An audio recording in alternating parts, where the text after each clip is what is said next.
On this week's episode of BJ in the Morning, we're going to live on a train, eat some bugs, and maybe get in a fight. Let's go.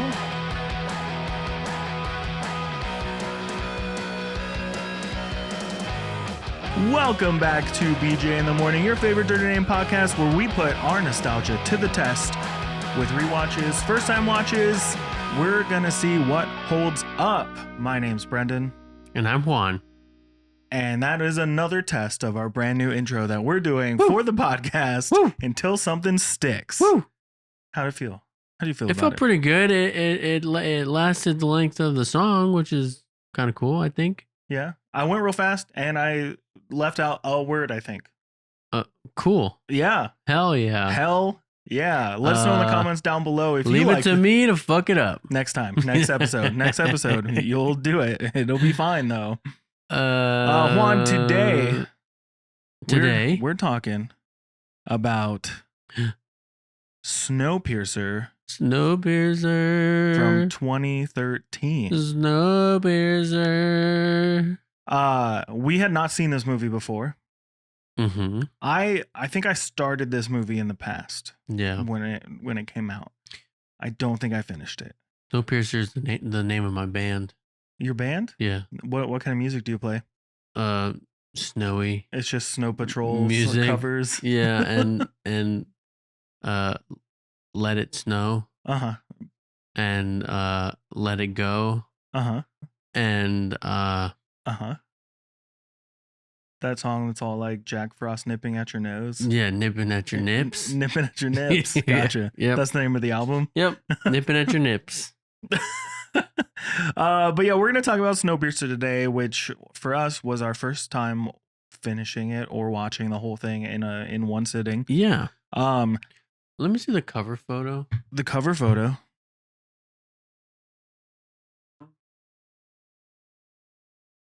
Okay. The first time I ever saw this movie, looking at it right now, I thought, and it was that cover photo on Netflix back in the day. It's the poster. That's the poster. Mm-hmm. I thought that it was about Stargate. Okay.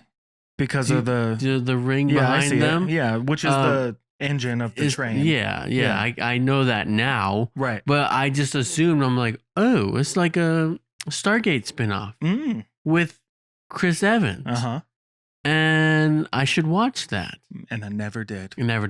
Never even watched the trailer. Until now. And now you've seen the movie. And I've seen it. And we're going to talk about it. I was pretty excited going into this movie.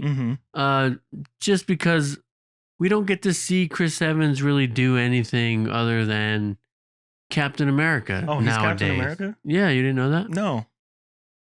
Yeah, Weird. You got the... I know him from Not Another Teen Movie. That's the only thing I've ever seen Chris Evans in ever. And Free Guy. He's not in that. He made a cameo. Oh yeah. He's a cameo in that. But he is still as Captain America. So, yeah. I mean, he's Chris Evans. I didn't know he was Captain America. I thought he was just making a cameo for his homie in Free Guy. Right. We're off the rails, which is real funny for a movie about a fucking train. Choo-choo. Let's talk about Snowpiercer a little bit. So this movie came out in 2013. The tagline for this movie is, geez, this is a long one. I'm just kidding. I'm going to read a short one.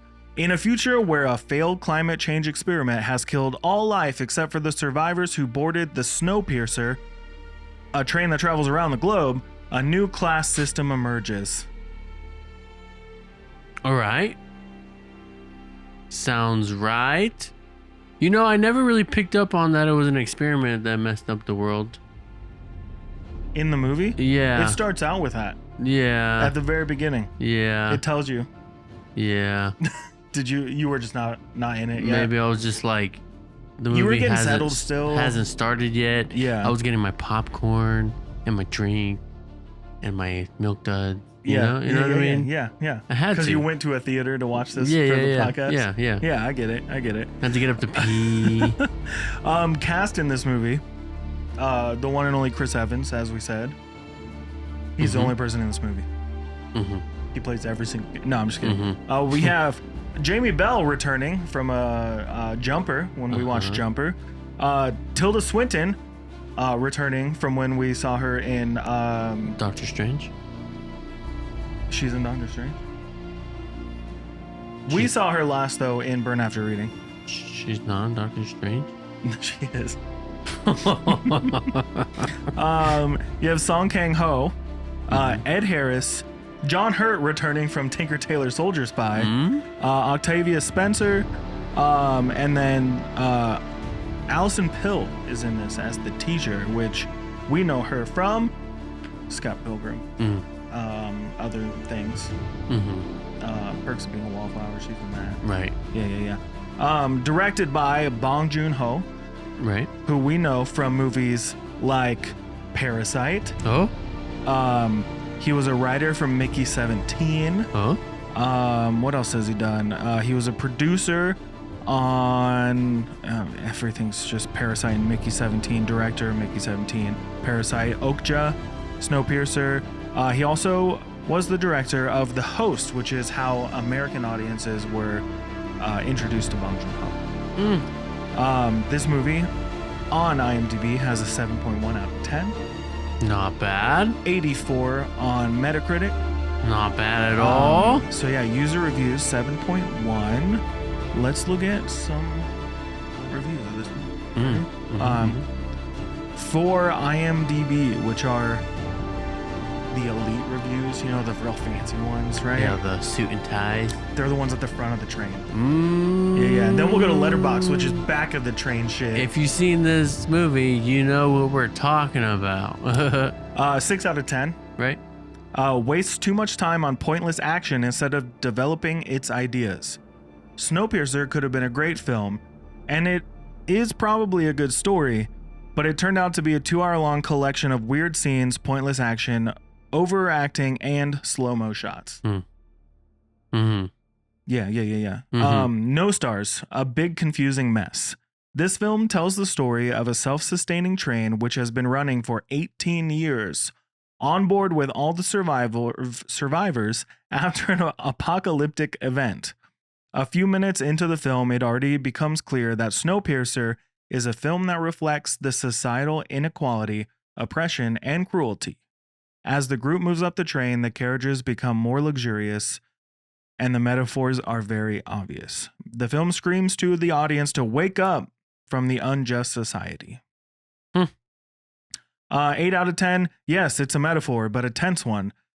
I just came across it again after hours on TV and rewatched the whole thing. Although I have seen it twice back in 2013, for the ones who'd want to check it out and don't mind a dark, violent social commentary, this is a treat. Good cast, good acting, good action, and relentless pace. Probably most are familiar with the story of Snowpiercer, the train that holds the last of the humans and keeps going around the world while people are split into sections in the train. The story itself constitutes a great but not new metaphor about society. I would keep the metaphor in the background as the backbone of the story and focus on other exciting elements of the film, which are very rewarding. 8 out of 10.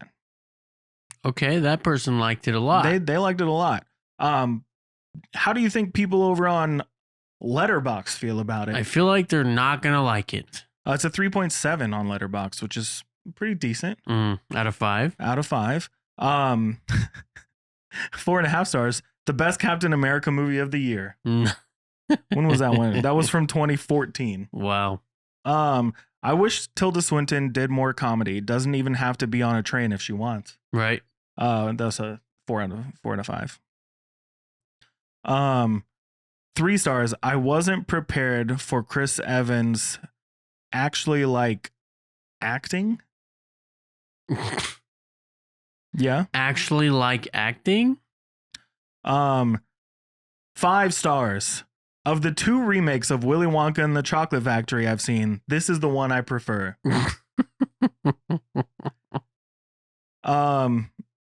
And 4.5 out of 5. Bro, if Tilda Swinton told you to be a shoe, you be a shoe. Yes. Yes. I just want one more good one. 5 stars. Hands down, one of the best and greatest science fiction films I've seen in years. Not only is it audaciously ambitious art house action spectacular, but also a social allegory about class and power. Yeah. 4.5 stars. Apparently, over the years, the snow slowly started to melt. And my theory, why? There's no punctuation in this. My theory, why, is because Chris Evans and Jamie Bell are chaotically hot. Okay. That's why it's melting. Okay. Yeah. Okay. 3 stars. This movie is just Willy Wonka on rails. Instead of the 7 deadly sins, it's a thematic criticism of inequality, but the lack of character relationship really hurts the Willy Wonka plot structure because I felt nothing when anything happened to anyone. I liked a lot of the movie, but sometimes it looked like a TV movie and there was a lot of action that just happened to anyone. I felt, what the heck? I love losing my place in mid-sentence. Is this what it's like? Yeah. Reading from a screen? There was a lot of action that just happened for action's sake, primarily the parallel action at the end. Great production, costume design throughout, and film gets better as it gets more outrageous, but this is the first Bong Joon-ho hit that left something to be desired. I didn't know the Willy Wonka thing was a big theory, and the new Snowpiercer show has pure imagination in the trailer. I promise I'm not a hack or a fraud. That was an edit they put in after. Yeah, so there's a lot of comparisons to this movie and Willy Wonka and the Chocolate Factory, which I think it's really funny. I brought it up to you before we started recording the thing really badly. Yeah. I don't feel like we're going to touch on it too much other than what we just did. Right. But there's a lot of similarities. Right. Is it better than Wonka? No. Totally different movies. So let's jump in and break down the plot, yeah? Yeah, sure. What happened in this movie? Yeah. Yeah? But Brendan. But Juan. Before we get into that, why don't you go ahead and tell the people where they could find us and follow us and subscribe to us and like us and love us and share us to their friends? Right now? We're going to do that right now? Yeah. You want me to do it? Yeah, Usually you do it. No. Oh, wait, I get it. Yeah, We're going to do the whole... Thank you so much for making it this far in the episode. If you've done that, then go ahead and like, subscribe, comment over on YouTube at BJ in the Morning Podcast. And then on Instagram and TikTok, where you are at BJ in the Morning _. Yeah, I did post on TikTok for the first time in months. Hell yeah. It didn't do anything. That's okay. That's okay. That's okay. And Maybe then we delete and get a new one and see what happens. Delete the entire podcast TikTok. Refresh. There's 500 people over there that have followed us. Maybe they should go follow us on Instagram at BJ in the Morning _ and subscribe on YouTube at BJ in the Morning Podcast. And let us know in the comments if you follow us already. And before we get into the plot and giving our ratings of Snowpiercer, guess who liked this movie and who didn't out of the two of us? Because again, me and Juan do not talk about these movies or how we feel about them until we do the podcast. The comments. So we're going to predict who liked it or didn't like it. It could be both. It could be neither. It could be whatever. Right. Does that make sense? Yeah. If you think neither of us liked it, put it down there. If you think we both liked it, put it down there. If you think I liked it and he didn't like it, then put it down there. Okay, one more. And if you think he didn't like it, but I liked it. I think you said the same thing twice. Put it down there. I'm not sure. And if you think Mother liked it, put it down there. Yeah, put it down there. She seems to just be okay. She seems scared. So let's get into Snowpiercer. The world froze, and so we built a train. Would you think a train is the best option for a frozen world? No, I mean I've never really been on a train, not one like not moving. Just like there's a train. I've never traveled via train. Via train. You know what I mean? Mm-hmm. So I feel like trains would be cold. It looks cold, at least in the back of the train where we find our main character, Curtis, played by Chris Evans. Right. Mm-hmm. Yeah, I don't know about a train, but I mean, cool, I guess. Literally. But like there's the train makes the most sense for what they did as far as like the different sections and the different lifestyles per section of the train, right? Mm-hmm. So like as you move forward, it gets a little nicer and better for you. Mm-hmm. And the very back is basically like poverty level. Yeah. And then there's the poor as shit level. Mm-hmm. Like, right. Where we find our main character, Curtis, played by Chris Evans. Yeah.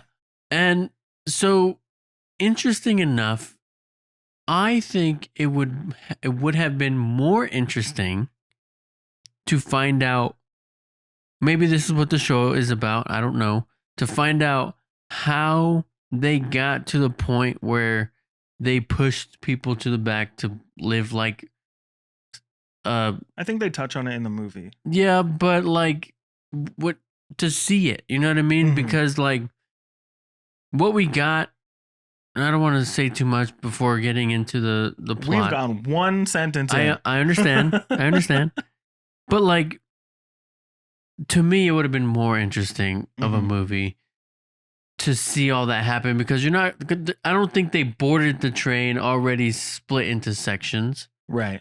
Maybe they boarded the train to survive. And then within the train, people start going a little crazy, a little power hungry. And see, I think the opposite. And Really? we'll get into it. Okay.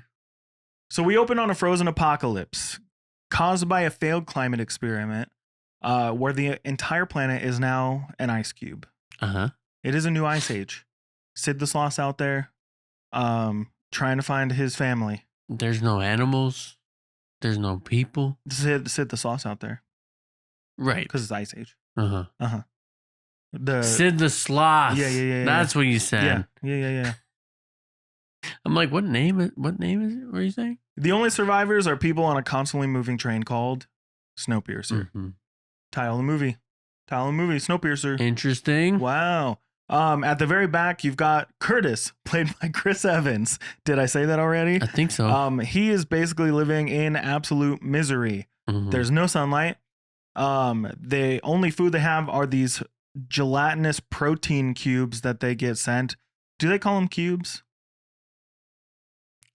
I think so. They're not cubes. They're like rectangles. So I think they call them bars. Bars? I think they called them bars. Protein bars of questionable origin. We later find out it's bugs. They're bugs. They're bugs. Yuck. I mean, protein's protein, man. I guess when you're starving. They also have zero hope altogether. No hope. They're crammed back here. Honestly, if this train wasn't wasn't barreling through the snow, if this train car was like hidden underground in an abandoned subway, and it was set up the way it is though, the back of the train, it'd be a really fucking dope hideout.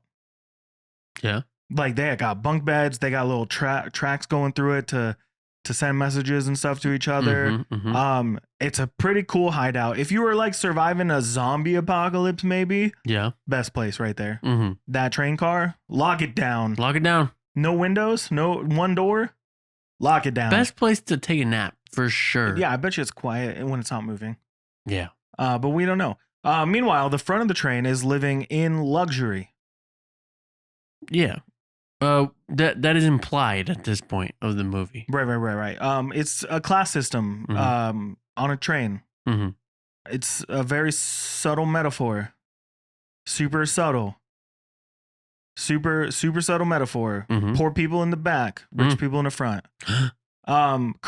Curtis decides, or they've been communicating with someone at the front of the train about how that they are going to get from the back to the front of the train. Yeah, someone's been sending them messages. We'll find out later. The protein bars. Yeah.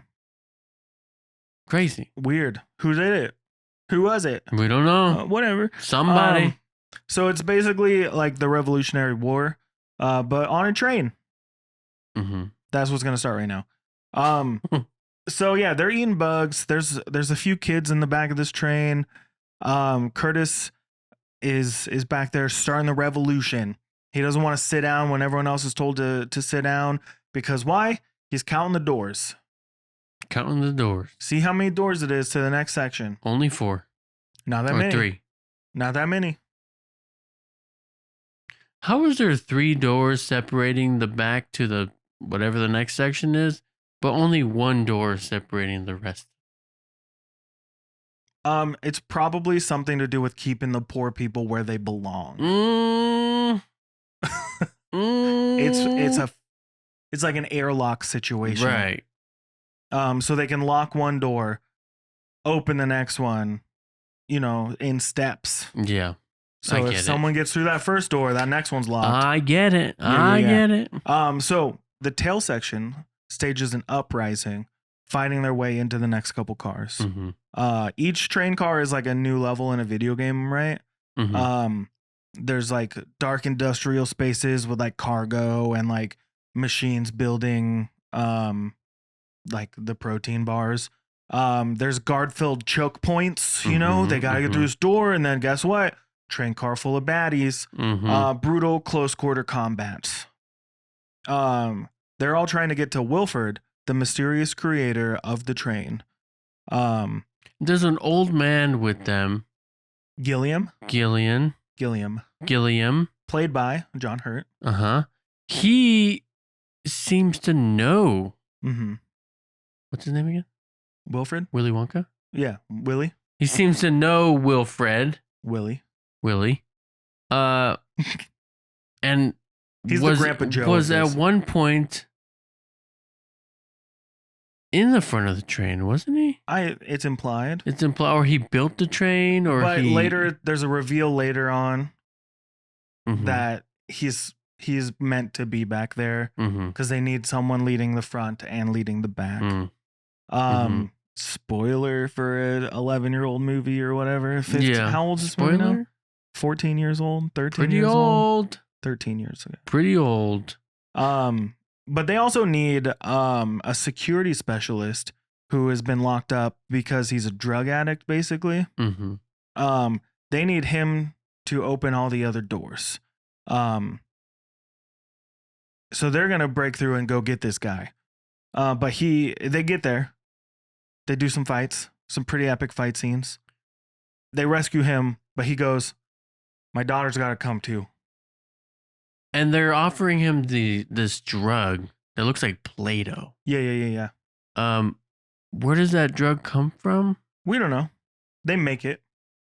They're all addicted to it at the front of the train too. Yeah. So, what's it called again? I don't remember. I don't remember either. But before we move on, there is some stuff that happens that I do want to touch on. Yeah, this is the time. At the beginning, when, like the security guards are coming back, and then this is when he's counting the doors, and this guy gets in trouble, and they punish him. And they stick his arm out of the train and put a timer for 7 minutes? Less. It's like 30 seconds. Is it? Yeah.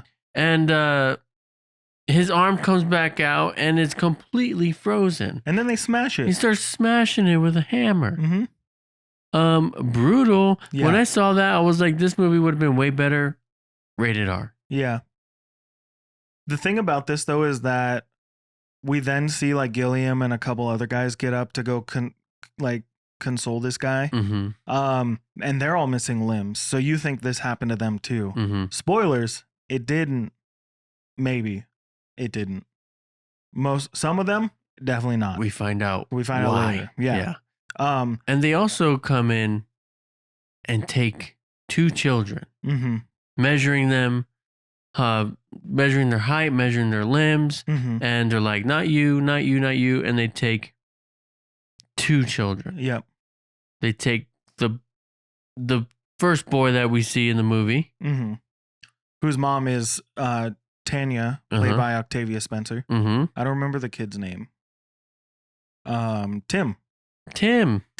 And then they take another little curly-headed, red-headed boy. Yeah. And they take him. They take him. We don't know where they're going. It's menacing. Why they're going? It's kind of crazy. Kind of scary. That's when they decide to do the revolution. Decide to go through. And now's the time. And Edgar, played by Jamie Bell, is ready to go. He's ready to go right now. And so they go. And they go. And they get to the next train car. And the next train car. And they're fighting through bad guys. But as they move forward, the tone starts shifting.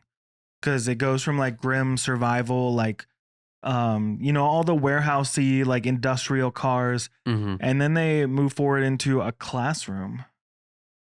Yeah. Where kids are being indoctrinated about their Lord and Savior Wilfred and the train that they are on. Really? And it's kind of creepy. This is where we meet Allison Pill, played this creepy ass teacher. We also meet Eggman in this scene. But we need to talk about Tilda Swinton a little bit. Yeah. Because before this, she shows up to like give speeches to the poor. Right. I don't know what else to call them. Yeah. To the poor, mainly to Curtis, played by Chris Evans. She gives these speeches like, you belong here because this is where you're supposed to be.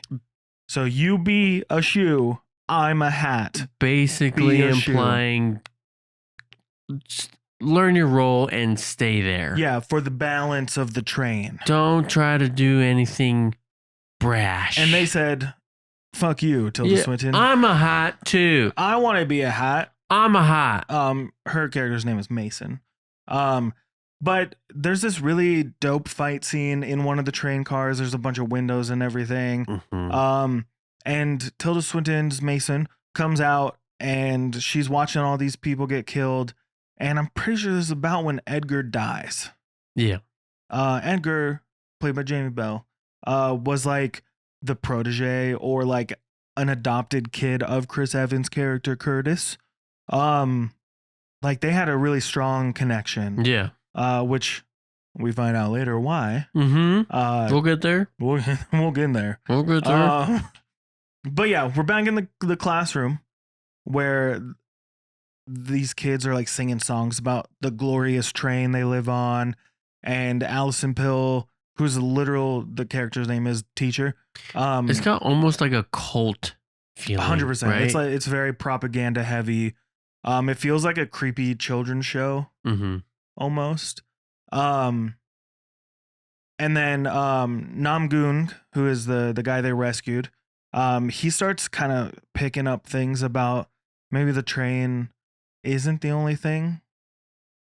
That comes up later too. But I'm just gonna start mentioning it now. So Curtis starts getting closer and closer to the front of the train. Action's high. I honestly tuned out for some of this portion of the movie. Yeah, they're just kind of going through train cars left and right. I also don't remember seeing any other like forms of society moving forward. You see the industrial area, you see the back, the industrial area, and then you see a classroom. The classroom, and then there's a sushi bar. Yeah, but the sushi bar is inhabited by nobody. Yeah, there's one guy. But the Eggman comes through and he's just passing off eggs. I liked the train car that's all plants and everything. I thought that one was cool. Yeah. There's also an aquarium one where they get the fish for the sushi. But where are the people is what I'm saying. They're at the front. Because it seems like there's a ton of poor people and not a lot of rich people. Guess what? Metaphor, baby. Oh. Metaphor, 1%, 99%. Yeah. Don't point at me. I was just motioning. You think I would be in the back of the car? We would be in the back of the car. Probably. at least the one car up. Props. We'd be making the protein bars. Yeah. I'm like, yeah, it's my job. Yeah, look at these roaches. What flavor are we going to do this time? Roach. Let's do chicken. Chicken. Chicken. I got some bouillon cubes. So yeah, the Eggman guy, though, he comes through random as heck. He's just passing off hard-boiled eggs to everyone. Psych! He has a bunch of guys with him and they all have guns. And then there's a big epic gunfight. And they take Mason hostage. The poor people. Curtis takes Mason hostage and says, "You're going to give me the front of the train." And now they're going through all the other train cars. We see like a bathhouse. There's literally a train that looks like it's just bathrooms or something, or changing rooms. Yeah. And then there's like the one guy who is, I don't remember what his name is, but he's like the guy who likes the head of security or whatever. He's the guy. He's the guy. I don't remember his name in the movie, and I am not finding it right now. Is it Elijah Wood? No, that's your thing. Spy Kids 3. I'm the guy. But you know the guy I'm talking about, right? Yeah. Anyways, he's the guy. Eggman. Is it that guy? I don't think it's that guy. But there's the head of security guy who's kind of like just a badass for no reason. He seems almost unkillable. He gets shot and stabbed and he keeps going. But he's picking people off left and right.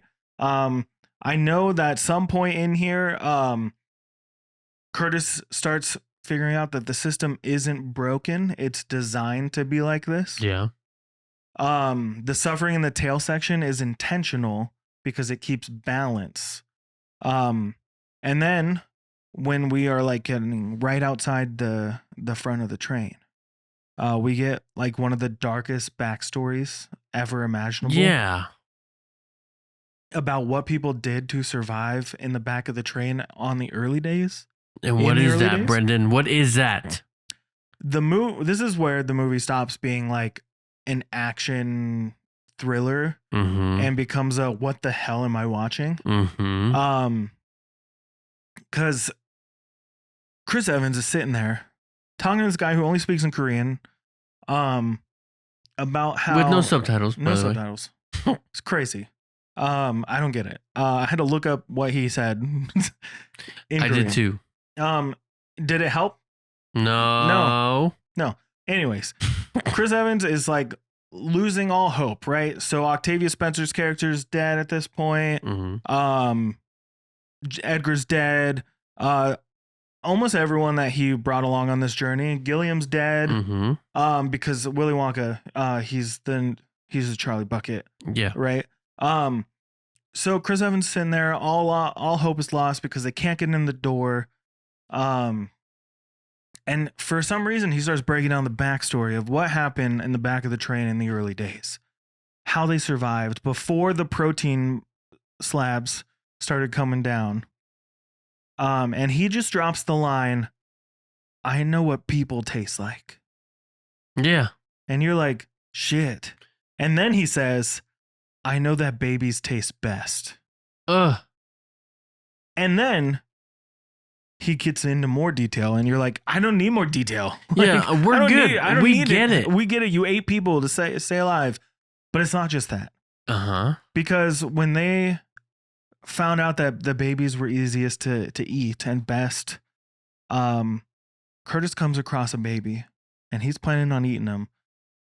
But Gilliam steps in and cuts off his own arm and says, "Eat this instead." And then it's revealed that baby that he was going to eat was Edgar, who's now dead and uneaten. That we know of. That we know. He might have got eaten. He might have been eaten anyways. 20 years later, 17 years later. Yeah. So yeah. By the way, that was before the protein Jamie slabs. Bell in this movie is 17 years old. No, he's 32. Yeah. Yeah. He's the oldest teen. Oldest teen I've ever seen. Yeah. We can't use that joke though, because it's from another thing. Not another teen movie? No, it's a show that I listen to, and I don't want to talk about other podcasts on our podcast. Sure. Unless they're going to talk about us on their podcast. Sure.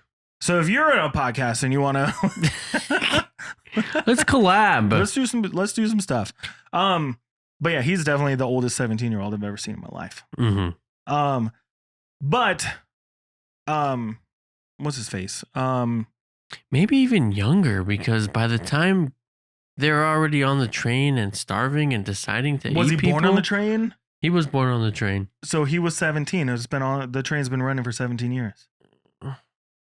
Yeah, but by the time they got hungry, by the time they got to the point that you need, He said it was to only a eat couple months people? before the protein blocks were coming through. Bullshit. So he tells that story to Namgung, and then he responds with, "That's a sad story. These drugs you've been giving me are highly explosive. I'm gonna blow open the side of this train, and then we're gonna go out instead of forward." And Chris Evans is like, "No, we're not." He blows up the door anyways. Well, he tries to. He sets it all up. Mm-hmm. Doesn't go. But then the engine opens, and Curtis finally sees who Wilfred is, played by Ed Harris. Looks like Woody Harrelson. It looks like Ed Harris to me. Is that who it is? Yeah. From a side profile far away, I thought it was Woody Harrelson. I could see it. But Wilfred, not Wilfred, Willie offers him a deal. Take over the train and keep the system running as is. Please. He has been sending the messages back to Gilliam. Gilliam's been running the poor people. Willie's been running the rich people and the train as a whole. So he basically says, you can end this or you can become me. Which is like a classic villain offer. Mm-hmm. Meanwhile, Namgoon's plan comes into play, and he's gonna blow open the train and get out to the real world because he told Curtis in Korean. Every year, we couldn't understand what he said.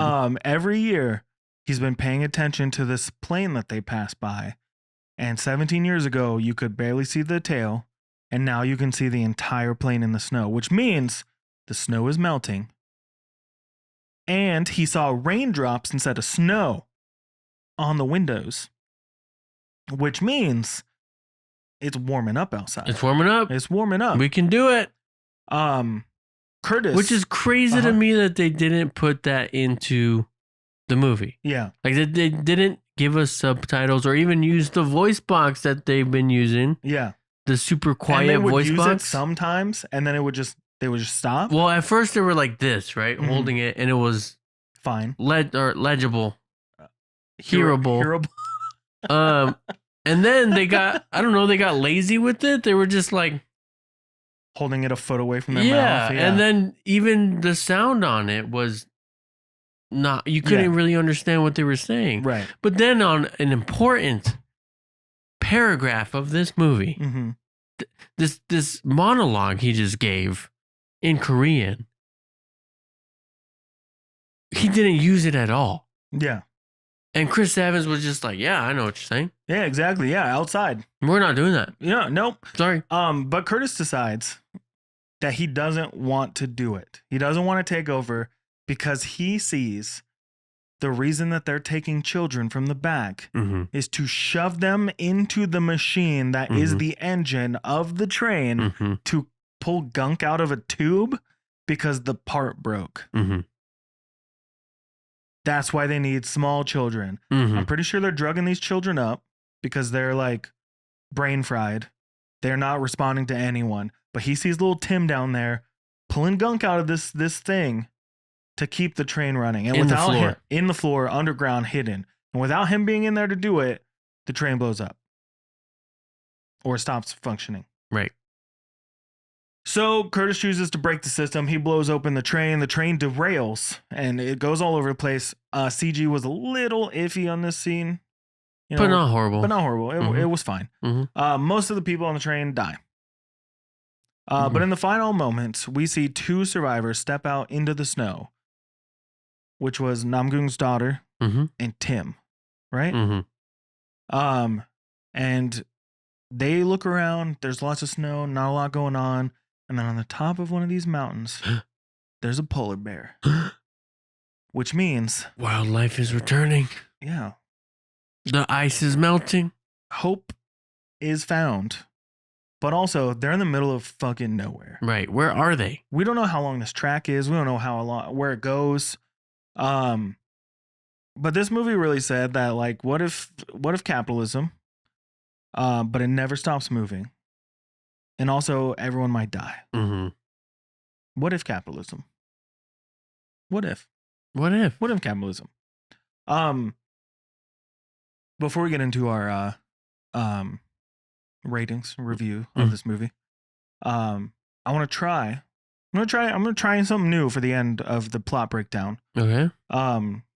We'll see how it goes with this episode, and if we'll go forward with it. It's easy, not a game, no bullshit like the Shrek thing that pissed you off because is his stomach? What scene is his stomach? That was funny as fuck, and you know it. Would you have taken Willie's offer? No. I don't know. I don't know how desperate you would be. First of all, we don't even know how life is up in the engine, right? Mm-hmm. Can you go anywhere you want? Do you have to stay up there? Are you cooped up? I don't know. He kind of just Ed Harris, also in the Truman Show. You've seen the Truman Show. Mm-hmm. He felt like the same character. Yeah. But also I don't know if I would do that. I'd be like, you know. Can we like not have poor people in the back? But they need the poor people in the back. Yeah, but why? I don't know. What's the balance that we're talking about here? The ebb and flow, man. The yin and the yang. How about just a little less hungry and a little less cheap? Don't cheap out. Yeah. Give them a window. God damn it. Set them some chickens. Tell them to. You got enough eggs. I saw the fucking wheelbarrow. You got a ton of eggs. Saw the wheelbarrow. You have a whole aquarium of fish. There was a whole wheelbarrow full of eggs, but they only eat the fish once a year. So they keep the ecosystem alive. Because the aquarium and the sushi is a metaphor for the entire movie. Right.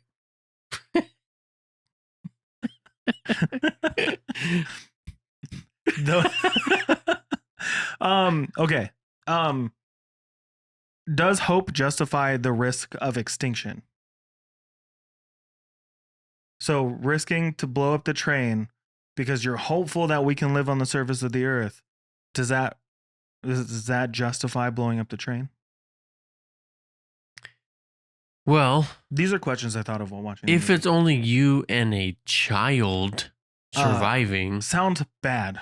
Really bad. You're gonna die. Yeah. There's no hope for survival. Right. At all. Or recreating. We don't need that. We don't want to think about that. No. No, there's no hope for that. That's what I'm saying. There's no hope for that. There's no hope. And the last question. Is Curtis a hero or just a different kind of villain?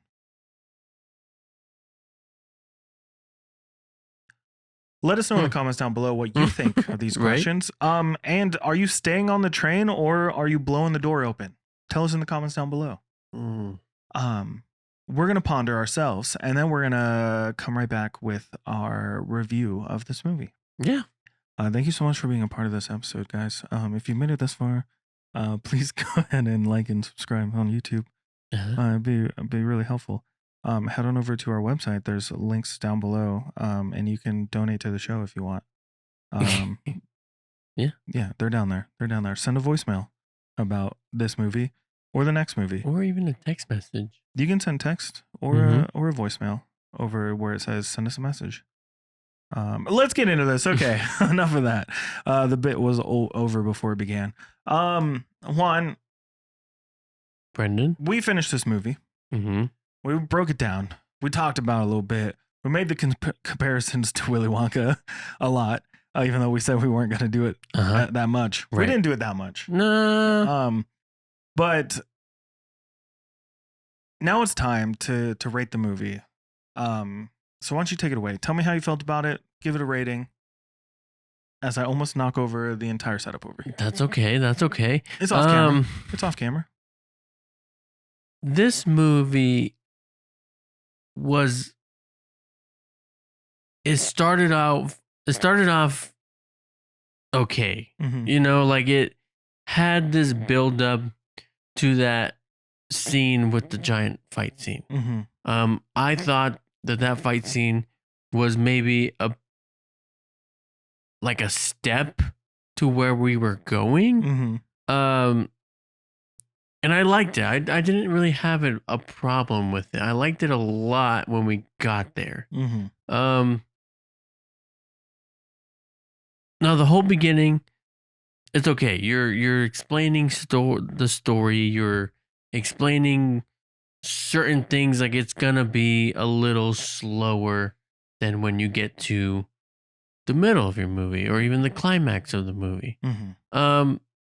We get to the fight scene. Fight scene is really awesome. Yeah, it was great. I liked it a lot. It was very interesting the way they used, like how they knew they were going to hit the tunnel and they got their night vision goggles, and then they had a fight in the dark, and then that's when Jamie Bell's character dies. Mm-hmm. Edgar. Mm-hmm. And then... And I texted you at that point and was like, man, this movie's awesome. This movie's really awesome. I should have waited. After that point, though, it doesn't keep going up to the climax. It goes down to where the plot becomes very confusing. The motives become very confusing. And then even at the end, when it's supposed to be the climax, you find out everything that's happening. Oh my God. I didn't give a shit about any of it at that point. Yeah. I was over it. Yeah, the best reveal of the movie was when he said he ate people. Yeah, that was the most shocking thing in the movie. Everything else, you're like, yeah. So, like, I think, after watching the whole movie, I don't really care for this movie. Yeah. I don't. Yeah. And I probably won't watch it again, and it doesn't make me want to watch the show. That's for sure. Yeah. So with that said, I'm giving this movie a 4. A 4? Yeah. Solid 4? Solid 4. Okay. Yeah, man, I think this movie would have hit different in 2013. Maybe. When it came out. Maybe. Because I feel like, not to get political or anything, but there's a lot of like class differential shit going on in our world that has only gotten more in our face as social media becomes stronger, as there's more coverage of the world, blah blah blah blah blah, all that nonsense. So like having a metaphor for the the difference in class, it's like duh. Yeah. So I do feel like seeing this movie when it came out would have hit a lot different. I do think Chris Evans did a really great job with his acting in this.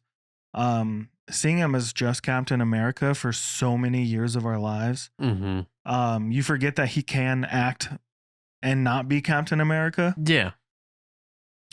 I think some of the side performances, like Jamie Bell, unfortunately, I understand why Jamie Bell's not really around anymore, because he's just kind of the same dude and everything.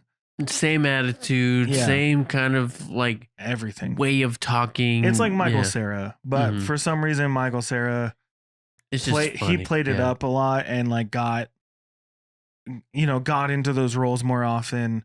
But like Jamie Bell playing like this snarky, like this guy with an attitude, but also you want to like him because he'd be like somebody you want to hang out with and like talk shit about people in the mall with. But like that stereotype's kind of gone. Like we don't need that kind of character anymore. Yeah. I think there was a lot of scenes where I'm like, that was badass. I liked the set design of all the different train cars that we do see. There was one scene that we didn't really talk about with the guy. I don't remember his name. But there was guns and he's shooting. There's this huge curve that this train's going down, and he's shooting from one side of the train to the other side of the train, and they're shooting back at each other. And the guy has an assault rifle, and Curtis has a pistol, and they're shooting at each other from this huge gap while the train is moving. Right. Because the train's in like a C shape, and they're shooting. Stupidest thing I've ever seen in my life. Yeah. The whole time I'm like, who is where? How are they doing this? weren't they just in the same car like 5 seconds ago? Mm-hmm. And now they're on complete different ends of it didn't make sense. And the ending is so ambiguous. It leaves up so much for debate that it, like how we said, it was a girl and a kid. Yeah. They're the only ones we knew who survived, which cool. Hope. Oh my gosh. We love Hope. And she's addicted to drugs And that she's a she drug no addict. longer has. Yeah. That doesn't sound like the best place to be. Mm-hmm. So like technically answering a question that I asked, I would have stayed on the effing train. Mm-hmm. Because at least I knew I was going to be alive a little bit longer. Or you can make some change if possible. Yeah, you take over and like start rotating people. Implementing change. So make the back of the train better, make the middle of the train just normal, make the front of the train less great and grand and wonderful. Right. Yeah. It's hard to like rate this movie because I did like it up until a point, and then afterwards I was like, is it done yet? Mm-hmm. I want to give props to Chris Evans again for the acting with the scene with the eating people. That scene hit. You know what I mean? If the movie ended right then, it probably would have been better than getting the whole Willy Wonka take over the train and all this factory is yours. But like that at the end of the day, that was the goal, right? The goal was to go to the front, take over the train, and make things better. Mm-hmm. But then you come to find out, yeah, it was designed for you to take over the train. Yeah, it's I wanted you to come up here, and because I want to retire and not do this anymore. Throw them out. How unsatisfying would that feel? I just don't. It's too predicted. You know, everything's too predicted. Why were they trying so hard to keep him in the back if everything was supposed to be like this? You know what I mean? Why did so many people have to die? All that nonsense. I liked a lot of this movie more than you did. The color, the tone, the cinematography, the action scenes were great, except for the one that I mentioned. I'm giving it a 5.2. Okay. I'm breaking a little bit of rules because usually we just do in quarters. Uh-huh. But I can't give it a 5.25. Right. I want to give it a little bit lower, but I'm going to go with a 5.2. Okay. Because you rule breaker. Yeah, you naughty boy. We made the rules. You naughty oh my boy. God. But that way too, I'm just establishing now that whenever we go back and review what we have watched, when we update things, we can add in decimal points that are a little bit more or less than a 0.25 scale. Anyways, sure. I can't give it a 0.25 because I hated the ending and that one scene with the turn and the shooting. It's better than a bad movie, but it's definitely not a good movie. Yeah. Just slightly better than a bad movie, in my opinion. Yeah. I don't want to watch it again, but I'm not mad that we watched it. Yeah. Sure. There's been movies that we've watched. I am mad that we watched. Sure, yeah. Hell of a Summer. Right. What else? Was that the worst one we've watched so far? That was, I think. Yeah. Not to. Sorry, Finn Wolfhard. Sorry, Wolfie boy. So yeah, 5.2 for me. That's our review of Snowpiercer. Snowpiercer. We did it. But why don't we find out what we're gonna watch on the next episode? Yeah. I have the wheel pulled up. Let's go ahead. Let's spin that wheel. Spin it, and then we'll see what we're gonna watch next. It's spinning. We're spinning. Um. Please, let's go back to the 90s. Please. I still want 2010, dude. Ooh, I thought it was gonna be 2005. 1999. It's a great year. 1999. What movies came out in 99, Juan? Let's check it. I'll pull up IMDb. Let's check it out. I'll pull up IMDb. Advanced search. Movies from 1999. 1999. I hate. This is my least favorite part of when we spin the wheel because We're I'm not gonna prepared. party like it's 1999. Oh, first movie on the list from 99. Fight Club. Oh. We've seen that. That was 99? Yeah, can you believe that? Oh my god. And it seems like a 2004 movie. Yeah. The Mummy. I've been wanting to watch The Mummy again, just saying. Yeah, same. I feel like 99 is gonna be a tough one for us. Just looking at this list, I've seen all the top 5. Mm-hmm. Next, The Matrix. Oof. The Green Mile. Oof. The Sixth Sense. I don't know if I can do another 3-hour movie though. The Green Mile's 3 hours and 9 minutes long. The Sixth Sense? Yeah, Sixth Sense. Oh, 99. Can you believe that? It's a good one. Eyes Wide Shut. I haven't seen that one. Me neither. I've heard. Stanley Kubrick's last movie. I've heard things. Stanley Kubrick's last movie. Mm-hmm. I've seen Did you know, shots. Did you know he died 6 days after submitting the final edit of the movie? No. He had a heart attack 6 days after. He never saw any. He wasn't around for people's reaction to the movie. Ooh. And we've never seen it. 10 Things I Hate About You. How dare us? I know, fucking assholes. The Phantom Menace. Oh man, come on. American Pie. American Pie. American Beauty. Dogma. Got some bangers, The Iron dude. Giant. Got some bangers. Vin Diesel's first animated movie. Toy Story 2. I love Galaxy Toy Story Quest. 2. I love Galaxy Quest, dude. Gosh. Austin Powers, The Spy Who Shagged Me. I wish he shagged me. Austin Powers. Big yeah, Daddy. baby. Big Daddy. Big Daddy's a banger. Okay. I think So many. there's too many. I think we need to watch The Mummy. Uh-huh. It's time. Mm. Especially with like Lee Cronin's The Mummy coming Uh-huh. out. I think we should just watch another Mummy movie. And they're also supposed to do a remake with Brendan No, they're Fraser. making a sequel. Yeah, that's what I meant. A sequel, like The With Mummy Brendan 4. Fraser.